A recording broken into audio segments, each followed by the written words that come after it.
I love Guild Wars 2, but how fast can you get to level 80 without doing any combat? In this video, I'm going to attempt to show you. First, I had to make the character to carry us through. She's a nice granny who doesn't want to hurt anyone, just forage and make friends. Her name is No Story Jory. Because the story has combat, Jory will never know the story of Guild Wars 2, hence her name. I chose her class to be a ranger because it was one I had never done before, but you'll see throughout this video why that was not a smart choice. The first day was definitely a lot of trial and error, as I realized I had no idea what to do with my pet, and come to find out, it auto-attacks. I'll find a bit of a fix later, but for these first few hours, I ran around hoping my cat would not see anyone angry, because it would mean I had to run in the opposite direction until it felt like calming down.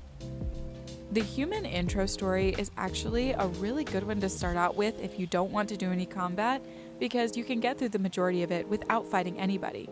And even at the end where you have to fight with a team, the team can kind of do it for you.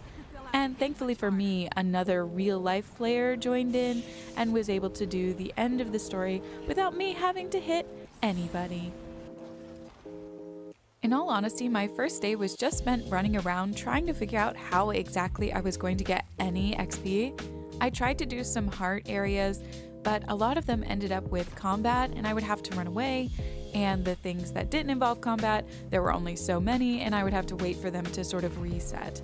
So I decided that maybe just getting teleporters would be best, but for this first day I really just ran around and goofed off because I was really excited to do this challenge. Day 2 is when I started realizing just how long this was going to take me.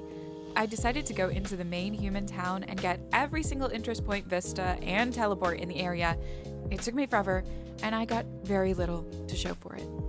However, this is when I decided to try and do the main story, because the questline looked like I would just be meeting my friend in a bar. While we did in fact meet in said bar, it was not long before fighting broke out. I couldn't see my peaceful way out, so I just logged out and logged back in, never to try and touch the main story again. I then went out of my little starting area to goof off in the larger part of the human world. Because it was my first time in these areas, it was really enjoyable to just appreciate the scenery, get teleports and vistas, and run away from the many mobs that always seemed to see me even if I didn't see them. After what felt like forever, foraging my way through these new lands, I ended the day unsure how I was going to do this, and if maybe this quest was too time-consuming for me, as I have a part-time job and college classes and an internship, weird way to flex, I know, and it felt like this was a grind I wouldn't be able to do. But with day 3, we push on. Day 3 is when I remember crafting exists, and while it might not level me up as fast as I want, it was worth trying to do anything. I stuck with being a jeweler and a chef at first, but I ended up switching through every single profession just to see if I could craft with them. I don't have a lot of crafting materials, but I was able to level up a few more levels when it was all said and done. I then went back to my eternal grind of traveling. I saw a lot of pretty places, and I enjoy strolling through each area and just seeing how beautiful this game is, but I was already feeling fatigue about this challenge. Leveling to 80 was going to be hard, and the 2-week deadline I had set for myself felt like an extra layer of evil.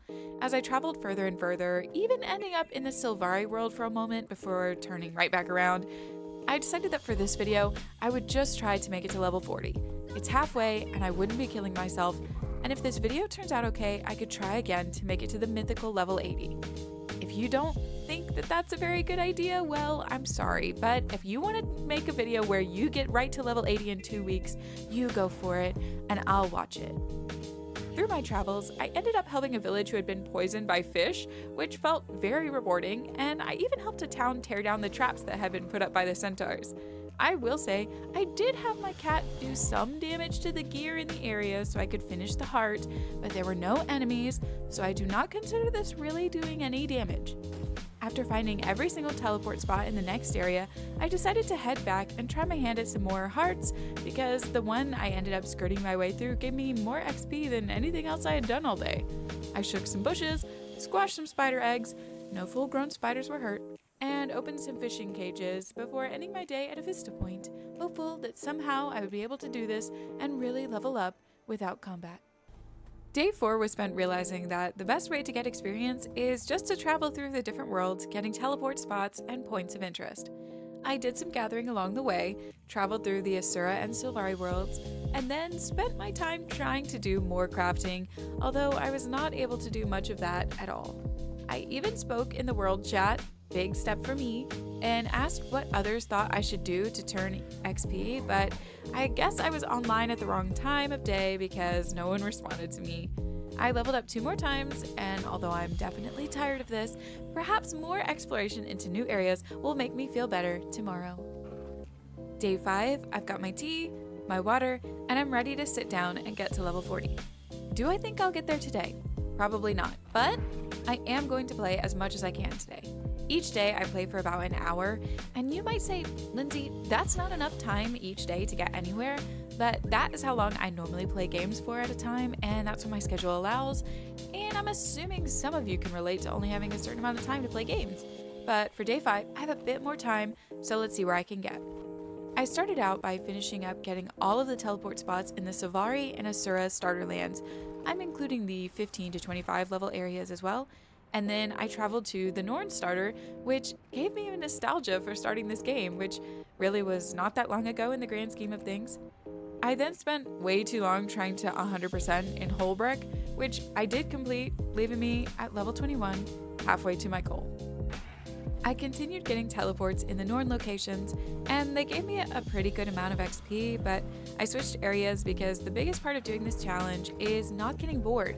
So even though I get a little less XP for the lower level areas, the most important part is that I'm enjoying doing it.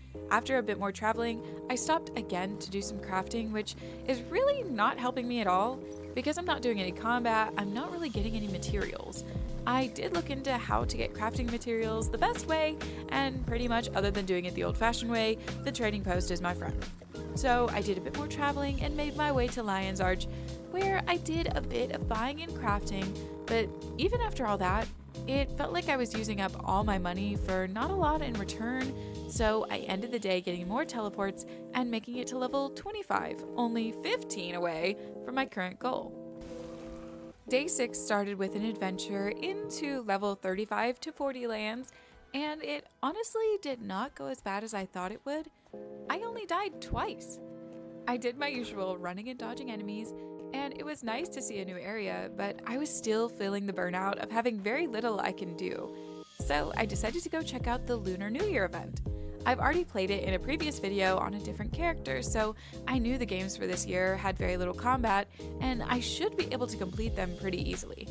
I played 2 rounds, and I realized that I only got experience for the first one, so after having a fun time running around, I went back to running around getting teleports, finding beautiful scenery, very steampunk over here, and then had to call it a day, only really leveling up once.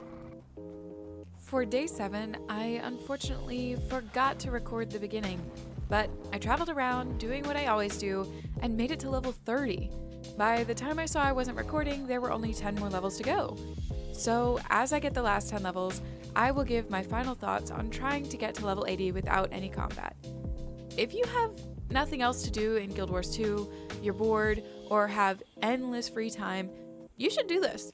If none of those apply, don't do this.